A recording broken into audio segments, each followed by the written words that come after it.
The equation had crushed every mind that touched it. For over a century, no one could solve it. Brilliant mathematicians, Nobel laureates, computer scientists all failed. At Harvard, they called it the Black Wall, and on one unforgettable day in a lecture hall packed with the brightest minds on Earth, a legendary professor was about to prove once and for all that it couldn't be solved. Cameras were rolling. The internet was watching. Then, from a quiet corner in the back row, a small voice interrupted history. "I think I can solve it." Every eye turned. A 9-year-old had just raised his hand, and what happened next would leave Harvard stunned, the professor speechless, and the world absolutely shaken. The atmosphere inside Harvard's largest lecture hall was electric. Every seat was filled. The aisles, lined with tripods and cameras, scholars, researchers, even international media had gathered for this event, a live demonstration by Professor Daniel Hargrave, one of the most celebrated minds in mathematics. Known for cracking problems others wouldn't dare approach, Hargrave was about to deliver the final verdict on the Blackwall equation, an unsolved puzzle that had haunted the academic world for generations.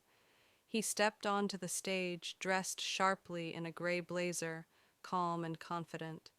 The crowd quieted immediately. The professor didn't waste time with introductions.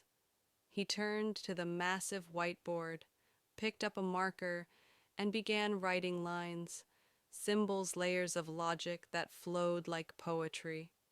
Every curve of the marker echoed through the microphone. You could hear people holding their breath. "This equation," he said, tapping the top corner of the board, "has tormented brilliant minds for over 100 years. Today, I will show you why it cannot and will not be solved." The crowd leaned in. Students, faculty, visiting mathematicians, all locked into his every word. For the next 20 minutes, he broke the equation apart piece by piece, layer by layer.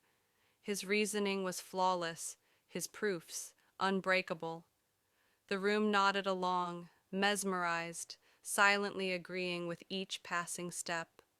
"This," he concluded, circling a symbol at the bottom of the board, "is where it collapses. The contradiction is absolute. There is no mathematical path forward, no solution." Silence fell across the room, not a whisper, not a cough, just stillness. Then came the applause. Soft at first, then building a standing ovation for the mind that had finally closed the case. Or so everyone thought. In the back row, unnoticed until now, a boy sat with his legs swinging beneath the seat.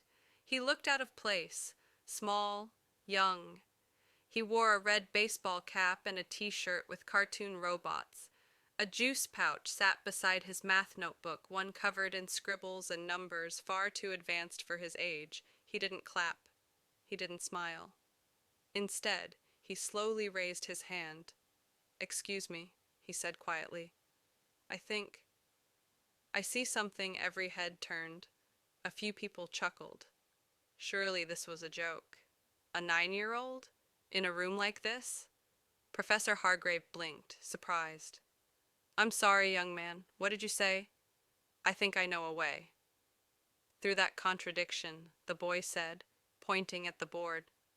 There was an awkward silence, then whispers, a few smirks. One reporter even turned off his camera, assuming the event was over, but Hargrave didn't laugh. He stepped forward. "Would you care to explain?" The boy stood, nervous maybe, but certain. He walked slowly to the front, juice pouch in hand, and faced the board. The marker looked huge in his fingers. He stood on tiptoes to reach. What followed wasn't flashy. It wasn't dramatic. It was quiet, focused. The boy began to draw, and as he did, the room started leaning in again. Eyes widened. The air got thin.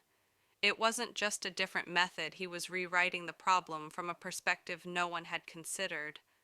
A pattern hidden behind the noise. a thread others had missed, and as he worked, the contradiction disappeared. Gasps rippled through the crowd. Chairs creaked as people stood up for a better view. Professor Hargrave's face had gone pale. One hand rested against the table as if to steady himself. This wasn't guesswork. This wasn't random. It was real. And the equation that had crushed a century of genius was folding under the logic of a 9-year-old boy. By the time Jacob put the marker down, the room had become a statue garden frozen in disbelief. No one moved.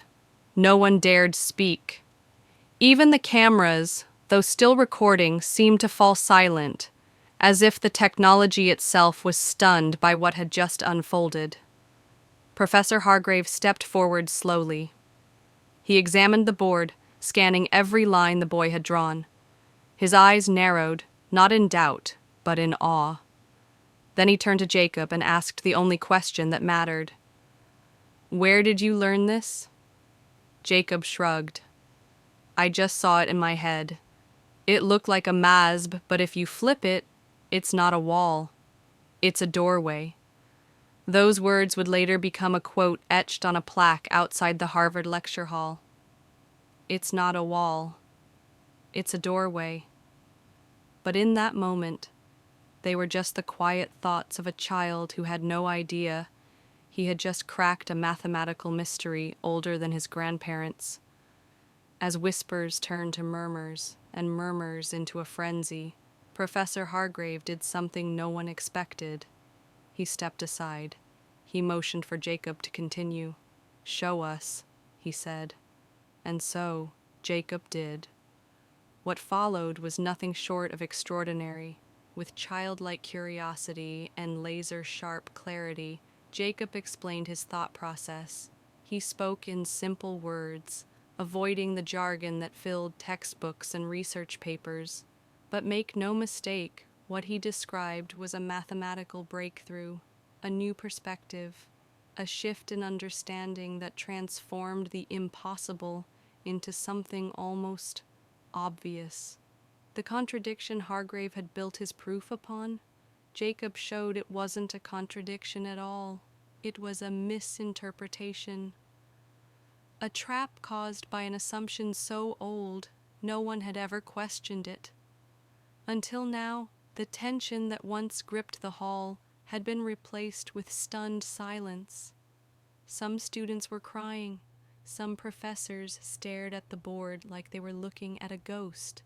Phones buzzed with messages. Streams were exploding with comments. The word was out. Something historic had just happened at Harvard. Meanwhile, Jacob returned to his seat like nothing had happened. He sipped from his juice pouch, swung his feet, and opened a new page in his notebook. He had more ideas, apparently. In the aftermath, everything changed. Professor Hargrave, nonce the unshakable authority in the room, stood in front of the press that had gathered outside. His voice was calm, but shaken. "I came here today to close a chapter," he said. Instead, a 9-year-old opened a whole new book. News outlets around the world picked up the story. Headlines screamed Harvard stunned by 9-year-old math prodigy, century-old problem solved by a child boy genius, rewrites what we thought we knew. But behind the headlines was something even deeper, a moment that reminded the world of something we often forget. Genius has no age. True insight doesn't care about degrees or titles. Sometimes the biggest minds sit in the smallest. Within days, Jacob Milner became a name known in households far beyond the walls of Harvard. Interviews were requested. Book deals whispered about, TED Talks proposed. But his family kept him away from the spotlight.